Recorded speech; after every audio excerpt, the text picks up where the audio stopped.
Mubahalah itu apa? Mubahalah itu termasuk semua pejabat yang dilantik di bawah kitab suci Al-Quran itu kan mubahalah. Presiden, gubernur, wali kota sebelum dilantik kan ada Al-Quran di atasnya itu. Itu namanya mubahalah. Dia janji akan jadi pejabat yang baik. Dia janji akan jadi presiden yang baik. Jadi menteri yang baik. Jadi wali kota, jadi gubernur yang baik.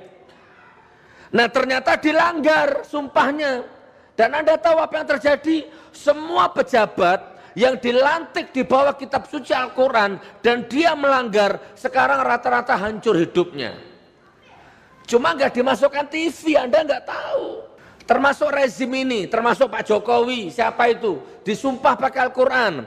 Anda pikir dia sekarang bahagia hidupnya? Wallah nggak bahagia hidupnya. Karena dia melanggar sumpahnya. Nggak ada orang melanggar sumpah Al-Quran hidupnya bahagia, itu nggak ada. Itu namanya mubahalah, Pak. Saya melihat fenomena Jokowi ini fenomena yang unik ya, karena saya melihat banyak orang yang bermubahalah dengan Jokowi. Misalkan Gus Nur, Habib Rizik, soal kilometer 50, dan mungkin juga banyak Bang Alfian kayak yang diwawancara sama Pak Edi Mulyadi itu ya, Sekda atau apa ya. Jadi banyak orang yang akhirnya speak up sekarang. Nah mungkin Bang Alfian di sesi awal ini ditambahkan Jokowi juga kulitnya kan, penampakannya tidak cerah, terlihat deso, sadisnya tambah terlihat lah.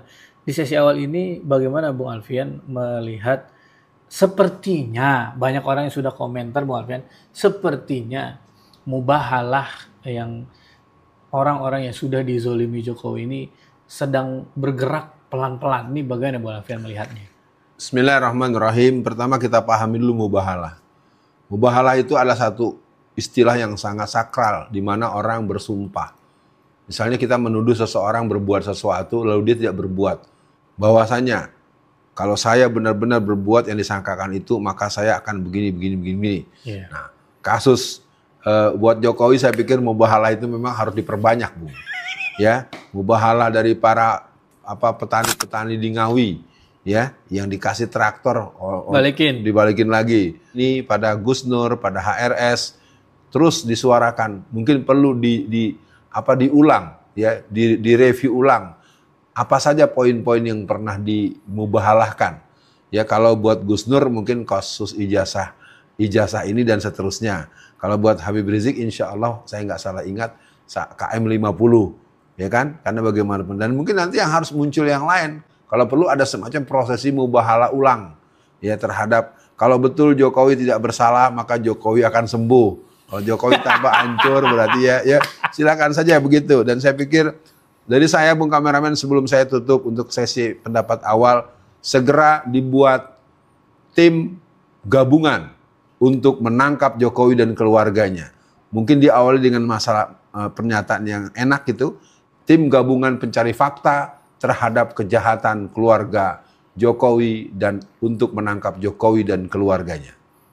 Ya, Bung Alfian, yang saya amati kan gini, seperti misalkan Timothy Ronald, dia salah satu orang juga yang bilang, ngapain tuh orang bahas-bahas ijazah palsu, ya kan? Yang saya lihat adalah bukan orang yang ngomongnya Timothy, tapi ternyata kan awalnya juga banyak masyarakat yang apatis, Bung Alfian. Ngapain sih ngurusin ijazah orang? Nah, padahal menurut saya itu salah satu kuncinya. Dia kan pernah jadi presiden. Kalau ijazah dia palsu, berarti kan selama ini kita mendapatkan kepalsuan nih, Bu Alfian. Kebijakan-kebijakan palsu, kezoliman-kezoliman yang memang sudah terstruktur, kebohongan-kebohongan. Ini kan menurut saya menjadi serius. Nah, makanya saya awalnya ngeliat kok ijazah ini seperti pintu masuk, Bu Alfian. Kemudian kan ada kilometer 50 yang sangat patut diduga. Dan itu kan kejadiannya di era Jokowi. Kemudian Pak Amin Rais yang speak up, Bung Alfian, soal yang kita sempat bahas kemarin, soal ada upaya atau proses pembunuhan oleh rezim Jokowi. Nah ini kan memang berarti kan yang Bung Alfian sampaikan tadi komplit. Nah mungkin di sesi tengah ini, Bung Alfian, sebagai masyarakat Muslim, Bung Alfian, yang 10 tahun merasakan kezoliman Jokowi, Bung Alfian, apa yang baiknya kita lakukan? Karena kan kalau menurut saya ketika kita menghadapi orang ini, kita nggak bisa hanya sumpah serapah, maki-maki.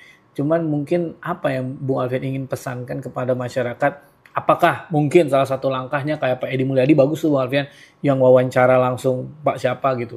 Nah mungkin siapa lagi itu juga menurut saya langkah yang bagus. Tapi mungkin kita di sesi tengah ini perlu masukan dari Bung Alfian. Silakan. Ya ada 2 kalimat. Yang pertama tadi pintu masuk lewat ijazah ya. Ijazah palsu Jokowi kelihatannya sudah mendekati angka 90% lebih. Dan itu ada urusan dengan kepalsuan ijazah palsu yang sebenarnya tindakannya bukan saja persoalan hukum, dia persoalan moral. Betul. Dia sebuah kesalahan yang tidak bisa dijadikan contoh. Jadi kata kuncinya ini terkait dengan KPU. Kenapa membiarkan? Terkait dengan PDIP. Menurut saya PDIP juga akan dilihat sebagai pihak yang melindungi. Kepada Bang Bitor juga harus berani memberikan koreksi kepada PDIP. Kenapa membiarkan orang seperti ini dengan perangkat-perangkat persyaratan yang merupakan tidak sesuai dengan ketentuan hukum. Bagaimana dengan Prof. Pak Iman? Prof. Pak Iman ini kan rektor Universitas Pasar Pramuka, ya, yang mana dia orang yang dari cuman office boy, entah gimana bisa punya gelar doktor dan profesor. Bagaimana dengan UGM? UGM yang selama ini sangat menjaga diri daripada tingkat-tingkat kejujuran akademis, kok jadi begitu? Dan yang lain yang jelas buat umat Islam bagian yang kedua, terjadi banyak kasus yang tidak satupun yang ada di bawah ke ranah pengadilan. Ya. Dari yang kasus pembunuhan, penembakan Ustadz Alex yang di Cipondo, ya, Ustadz Syahid yang ditendang di Batam. Kita dengar betul ya banyak kasus-kasus termasuk yang kemarin hari di Sragen segala macam. Jadi termasuk Quran yang dirobek di tengah masjid yang ada di Padang Pariaman. Jadi sekali lagi era Jokowi adalah era. Jadi dia ada satu penampakan atraksi kelakuan yang banyak melecehkan agama, menghinakan agama, merusak fasilitas agama, dan memang menggunakan silih tangan, Bung Kameramen.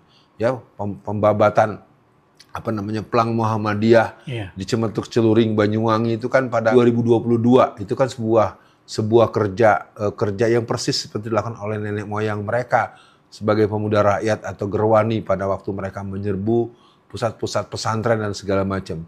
Sekali lagi era Jokowi adalah era anti-Islam yang kombinatif. Baik, Bung Alfian, di sesi akhir ini Bung Alfian, Jokowi sedang menikmati mubahalah Bung Alfian dari banyak pihak yang tentu sebetulnya bukannya kita suka ya Bung Alfian, orang kena musibah.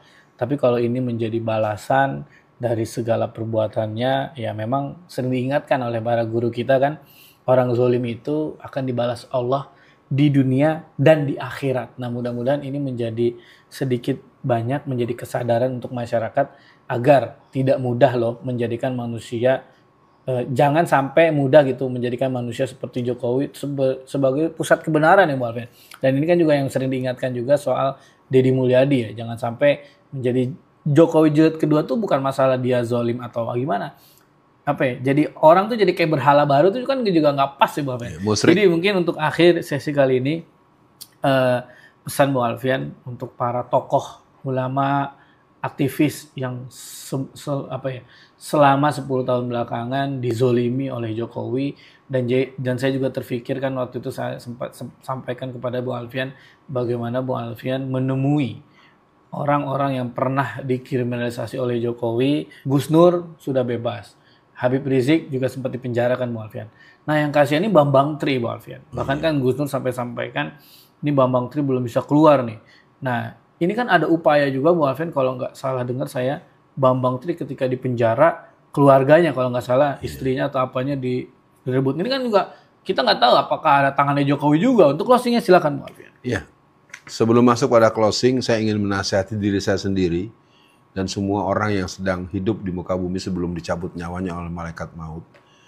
Tangan mencencang, bahu memikul. Pikir itu pelita hati. Siapa yang berbuat, tentu dia yang paling tahu bahwa siapa sebetulnya bertanggung jawab. Yeah. Walaupun yang dihukum orang lain, tapi sang pelaku tentu tidak berbahagia karena dia was-was. Nah, saya ingin memberikan satu pesan khusus untuk ini sebagai penutup. Bambang Tri harus segera dibebaskan tanpa syarat. Dan Bambang Tri harus segera diberi kesempatan untuk membuat Jokowi undercover sambungan. Kalau kemarin baru ada jilid 1, jilid 2, jilid 3, Bambang tadi diberi fasilitas untuk membuat Jokowi Undercover jilid 4 ya atau jilid 5. Karena menurut saya sebagai penutup, kita harus menyudahi rezim Pinocchio, rezim main-main, rezim yang kelihatannya tidak punya daya edukasi dan daya proyeksi. Maka untuk mengimpeach, untuk memecat Gibran, dia menjadi sebuah kausalitas jika dan hanya jika harus dipecat. Karena bagaimanapun Gibran tidak layak untuk memimpin Indonesia ke depan. Ya. Terima kasih sudah menyimak pembahasan kita kali ini sampai akhir. Semoga apa yang kami sampaikan bisa menambah wawasan dan membuka perspektif baru tentang isu-isu yang sedang berkembang. Kalau kamu merasa informasi ini penting, jangan ragu untuk like, subscribe, dan bagikan video ini ke teman atau keluarga. Dukungan kamu sangat berarti untuk perkembangan channel Politik Pintar dan semangat kami untuk terus menghadirkan konten yang objektif dan mendalam. Ya, tulis pendapatmu di kolom komentar. Apakah kamu setuju, tidak setuju, atau punya sudut pandang lain? Politik bukan soal menang atau kalah, tapi soal memahami dan berpikir kritis bersama. Channel Politik Pintar akan terus hadir dengan analisis tajam, informasi terpercaya, dan pembahasan yang menantang cara kita melihat dunia politik. Sampai jumpa di video berikutnya dan ingat, berpikir kritis adalah langkah pertama menuju perubahan. Sampai ketemu dan salam cerdas.